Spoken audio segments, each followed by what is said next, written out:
गुरु माता पिता का स्वभाव क्षमा करना है, इसे क्षमा करें। हे राम, तेरा भाई शरीर से तो गोरा किंतु मन से अति काला है। हे प्रभु, बालक का स्वभाव थोड़ा क्रोधी है, इसकी बात को हृदय से न लगाइए। कृपा क्रोध बदबदव गोसाई, मुंह पर करम दास की नहीं। हे प्रभु, कृपा क्रोध आपको जो करना है आप मेरे साथ करें, क्योंकि आपका दोषी ये राम है। सुनऊ नाथ तुम सहज सुजाना, बालक वचन करहु न काना। हे प्रभु, आप तो स्वभाव से ही सुजान है, बालक के वचनों पर कान न करें।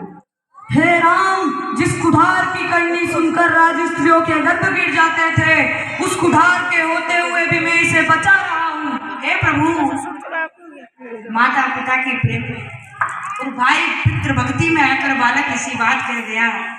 अगर ये आपको जानता कि आप वो महापराक्रमी है जिसने कई बार पृथ्वी को क्षत्रियों से विहीन किया, तो ये आपसे इस प्रकार की तुलना न करता।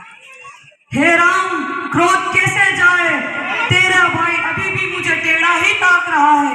हे प्रभु सुनिए, इसकी बात को हृदय में न लगाइए। आपका दोषी मैं हूँ, आपको जो दंड देना है आप मुझे दें। हे राम, मैं तेरी कूटनीति जान गया। एक भाई कटु वचन बोलता है और दूसरा भाई प्रेम रस भरता है, विनय करता है।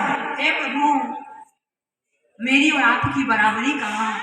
मेरा तो केवल छोटा सा नाम है राम, राम नाम लघु मात्र हमारा, परशु सहित बड़ नाम तुम्हारा।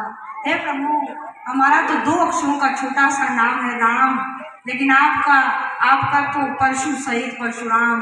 अरे एकौ गुण धनुष हमारे, नव गुण परम पुनीत तुम्हारे। हे प्रभु, हमारा तो केवल एक गुण है धनुष, लेकिन आपके तो नव गुण परम पुनीत है। हे राम, तू मुझसे युद्ध कर, वरना राम कहवाना छोड़ दे।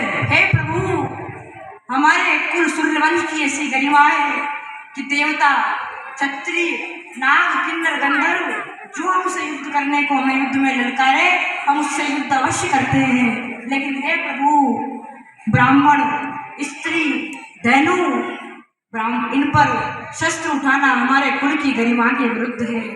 हे प्रभु, इसलिए मैं आपसे युद्ध नहीं कर सकता। हे प्रभु, आपको मुनि के वेश में ना जानकर बालक ने इस प्रकार की बात करी। अरे जो तुम आते मुनि की नाई, पद रज शीस धरऊ गोसाई। हे प्रभु, अगर आप मुनि के भेष में आते तो ये आपके चरण की रज को अपने मस्तक पर धरता। हे प्रभु, मैं आपसे युद्ध किस प्रकार करूं? हे प्रभु, मैं आपसे युद्ध नहीं कर सकता। आप ये न सोचना कि राम परशुराम द्वारा युद्ध में ललकारे जाने पर युद्ध से भाग गया। हे नाथ, युद्ध क्षत्रिय का वेश धारण करके जो युद्ध से भाग गया, उस नीच ने अपने संपूर्ण कुल पर कलंक लगा दिया। लेकिन मैं आपसे युद्ध नहीं